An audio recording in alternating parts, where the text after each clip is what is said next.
WWE LFG winner Dani Sekelsky on switch from NFL cheerleader to wrestling ring. You couldn't have written a better story to close Season 2 of WWE LFG.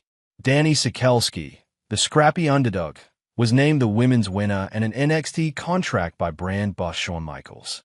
The former NFL cheerleader, along with men's champion Shiloh Hill, endured weeks of rigorous training, character exploration, and matches to stand out on the A&E reality show competition.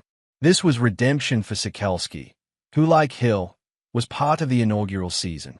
Representing the Undertaker's team, Sekelsky defeated familiar opponent Pinasti Penina Twileyepa in her last match during the October 5th finale.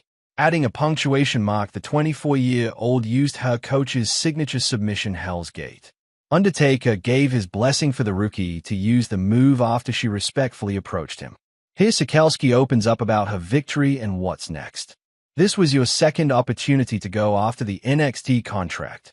Does it mean more that you returned and won? Dani Sekelsky, absolutely. I think every one of us came in with big chips on our shoulders in Season 2. I think we were testing the waters, especially the people that were coming in with less than a few months of wrestling experience, including myself in Season 1. So, coming into Season 2, it was really that turnaround of now I understand what this is all like. We're not coming here to learn. Now we're coming here to win. It did mean more. What was it like to share this experience with Penina? How was it putting the match together? Penina was one of my first training partners at the Performance Center. She was in my first class when I got here on that first day. She was one of my first matches in front of a crowd, and we actually got to take in WrestleMania week in Las Vegas as part of LFG. We got to work together numerous times and learn from one another. We had that comfortability where we wanted to put on a show. Not only a show for them, but it was let's see who can one-up the other person. Being able to go to the finals with her, the way I had the opportunity to put together matches with Michelle McCool, Undertaker, and all these amazing producers we have at WWE. We just wanted to put on a show and try some new things. We tried some new things in the finals. We went out of our comfort zone and tested ourselves to see what we could do in front of a crowd. She was the best opportunity one could have matched up with in Season 2. She is one of the toughest girls in the locker room and a dog to fight with. I love it. She challenges me every single time I step in the ring with her. So putting that match together with our two mentors who happen to be married, there was a lot of back and forth, but it was so fun and a learning experience. I couldn't have been happier with the end of the match and being able to do the Hell's Gate, which I was granted to use. It was a full circle moment for me. You felt like that child in the middle of some infighting between Undertaker and Michelle. Oh yeah, they are totally my parents. I pretty much call Undertaker Dad, which I never thought I would say before. It's awesome. They take us in like their own kids. I can't explain how grateful I am. They didn't make it seem like, hey, I'm your mentor on this show. They made it seem like, I'm going to be your mentor. You need anything you call. I'm very grateful. You mentioned family. What was your family's response when they saw you making the transition from Tennessee Titans cheerleader to WWE recruit? When I was younger, my grandma would actually take me to WWE shows. My grandma went to the Danbury Trashers games. I don't know if you've ever heard of them, but it was a hockey team. Me and my grandmother were crazy together. Now my mom and dad are not into combat sports or any of that. They love me being a cheerleader. They felt like I was protected. My basic job was for them to catch me. They loved it. Imagine me living in Nashville where my whole family is in Connecticut.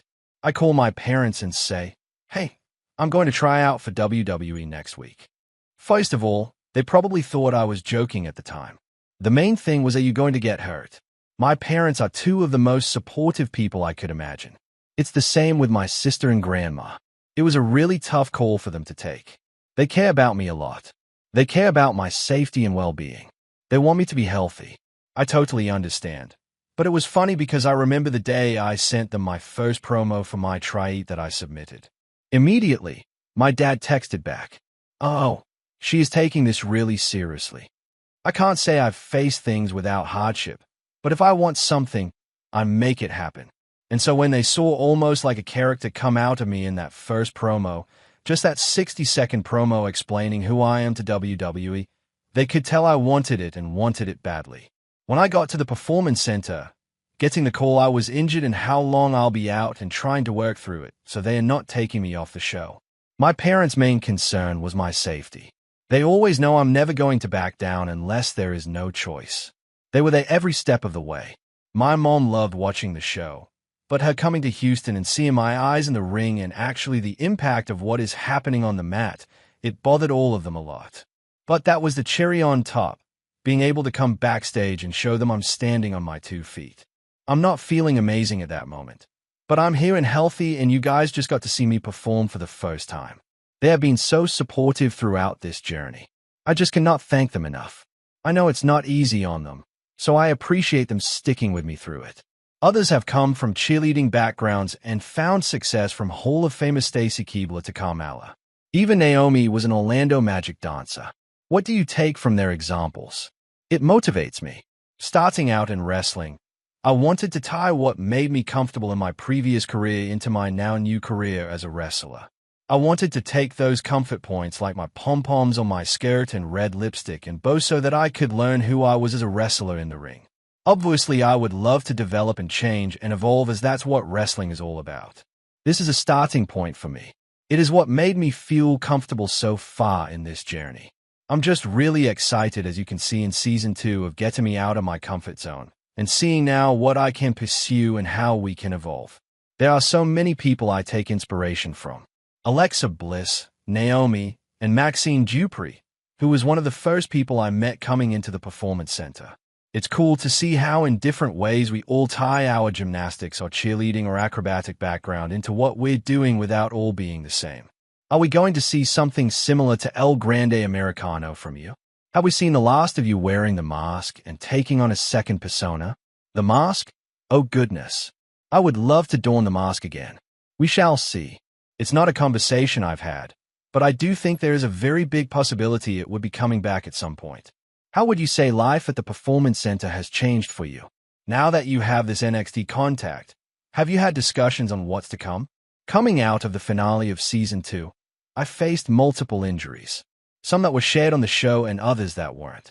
My main and immediate goal